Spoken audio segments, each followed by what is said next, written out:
शनिवारी दुपारी देशाच्या राजकारणात एक प्रचंड मोठी घडामोड घडली आहे. केंद्रीय शिक्षण मंत्री धर्मेंद्र प्रधान यांनी त्यांच्या पदाचा राजीनामा दिला आहे. प्रधान यांच्या राजीनाम्याच्या मागणीसाठी कॉकरोच जनता पार्टी मागच्या 36 दिवसांपासून जंतर मंतरवर आंदोलन करत होती. हे आंदोलन देशभरात पसरलं होतं. याच दरम्यान सोनम वांगचुक यांचं 26 दिवसांचं उपोषण देखील झालं. 20 जुलैला दिल्लीमध्ये संसदेवर मोठा मोर्चा देखील निघाला. या सगळ्या लढायाला आता प्रचंड मोठं यश मिळालेलं असून धर्मेंद्र प्रधान यांचा अखेर राजीनामा झाला आहे. पण नेमकं घडलं काय? धर्मेंद्र प्रधान यांचा राजीनामा कसा झाला? पडद्यामागे कोणकोणत्या घडामोडी घडल्या? जाणून घेऊयात या व्हिडिओतनं. नमस्कार, मी कुशल आणि तुम्ही बघताय all in one news channel. Dharmendra Pradhan यांनी शनिवारी दुपारी 2:18 सोशल मीडियावरती पोस्ट टाकत स्वतः आपल्या राजीनाम्याची घोषणा केली आहे. प्रधान यांनी आपल्या राजीनाम्याबाबत सांगितलंय की नीट पेपर फुटीच्या विरोधात आम्ही कडक पावलं उचलली होती, पण काही जबाबदार पदांवर असलेल्या व्यक्तींनी विद्यार्थ्यांना भडकवण्याचा प्रयत्न केला आणि त्यामुळे व्यथित झालो, आणि म्हणून मी माझ्या पदाचा राजीनामा देतोय, असं धर्मेंद्र प्रधान यांनी आपल्या राजीनाम्याच्या पात्रात म्हटलंय. धर्मेंद्र प्रधान यांच्या राजीनाम्याचं पहिलं कारण दिसतं ते म्हणजे आंदोलन देशभरात पसरणं. CJPचं जंतर मंतरवरचं आंदोलन हे गेल्या 36 दिवसांपासून सुरू होतं, पण 20 जुलैच्या संसदेवरच्या मोर्चानंतर या आंदोलनाला जास्तच व्यापक स्वरूप आलं. गेल्या 5 दिवसांमध्ये दिल्लीसोबतच देशाच्या इतर राज्यांमध्ये सुद्धा, शहरांमध्ये सुद्धा आंदोलनानं उग्र पेट घेतला होता. या सगळ्या आंदोलनांमध्ये जोपर्यंत प्रधान यांचा राजीनामा होत नाही तोपर्यंत आंदोलन थांबणार नाही, असा सगळ्यांचा सूर होता. 24 जुलैला CJPकडून जो देशव्यापी आंदोलनाचा नारा देण्यात आला होता त्याला सुद्धा संपूर्ण देशभरातनं प्रचंड मोठा प्रतिसाद मिळाला. सरकारी आंदोलनाची तीव्रता कमी करण्यासाठी सगळे प्रयत्न करत होते. सोनम वांगचुक यांच्या उपोषणामुळं हे आंदोलन देशभरात पसरल्यानं त्यांनी वांगचुक यांना आश्वासन देऊन त्यांचं उपोषण देखील सोडवलं. पण हे सगळं होऊन सुद्धा CJP धर्मेंद्र प्रधान यांच्या राजीनाम्यावर शेवटपर्यंत ठाम राहिली. त्यानंतर सरकारनं केंद्रीय शिक्षण मंत्रालयातील सचिवांची बदली केली.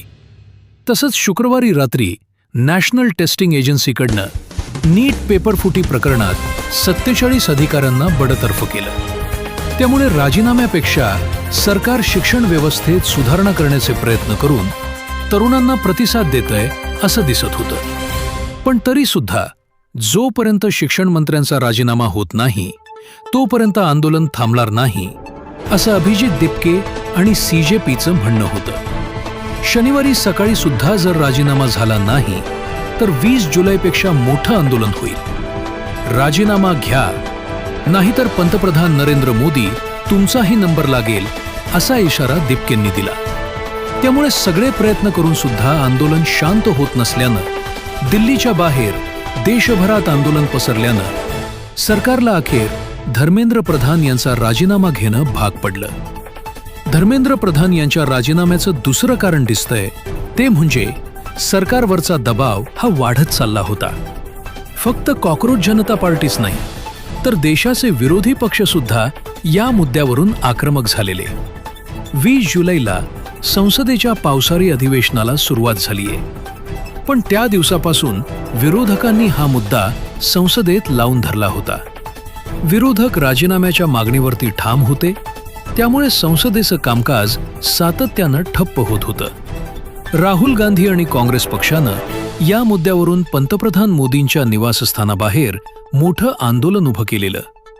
त्या दरम्यान राहुल गांधी, प्रियांका गांधी यांना धक्काबुक्की देखील झाली होती, ज्यावरून विरोधक चांगलेच आक्रमक झाले होते. त्यांना पोलिसांनी ताब्यात देखील घेतलं होतं. त्यामुळे सरकारवरती दबाव वाढत होता. इतकंच नाही तर 20 जुलैला दिल्ली पोलिसांनी ज्या प्रकारे आंदोलकांवर कारवाई केली त्यामुळे गृह मंत्रालयावर सुद्धा सवाल उपस्थित केले जात होते.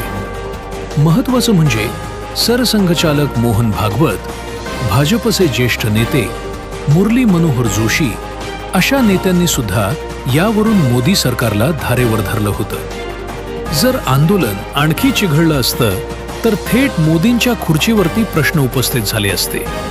अभिजित दिपके यांनी प्रधानांनी राजीनामा दिला नाही तर मोदींचा राजीनामा मागू असा पवित्रा घेतला होता. या सगळ्याचा दबाव सरकारवरती वाढत चाललेला आणि त्यामुळेच सरकारला अखेर धर्मेंद्र प्रधान यांचा राजीनामा घेतलाय असं म्हटलं जातंय. आता सरकारनं प्रधानांचा राजीनामा घेण्याचं तिसरं कारण दिसतं. ते म्हणजे मोदी सरकारची व्होट बँक दुरावण्याची भीती. आजपर्यंत मोदी सरकारनं आपल्या 12 वर्षांच्या काळात अनेक आंदोलनं हाताळली. शेतकरी आंदोलन असेल, CNRCचा प्रोटेस्ट असेल, पण अशा प्रकारच्या आंदोलनात मोदी सरकारला आपल्या व्होट बँकेचा अंदाज होता. तो अंदाज घेऊनच या आंदोलनांना मोदी सरकार टॅकल करत होतं. निवडणुकीची गणितं ओळखून शेतकरी आंदोलन देखील थांबवण्यात आलं होतं. पण CJPचं आंदोलन पूर्णपणे वेगळ्या पातळीवर बिल्ड झालं होतं. भारताच्या सरन्यायाधीशांनी देशाच्या तरुणांना उद्देशून कॉक्रोच म्हटलं आणि CJP सारखा पक्ष उभा राहिला. त्यांनी देशातल्या शिक्षण व्यवस्थेतील घोटाळ्यावरनं सरकारला धारेवर धरलं. शिक्षण मंत्र्यांच्या राजीनाम्याची मागणी केली आणि थेट देशभरात आंदोलनाला सुरुवात झाली.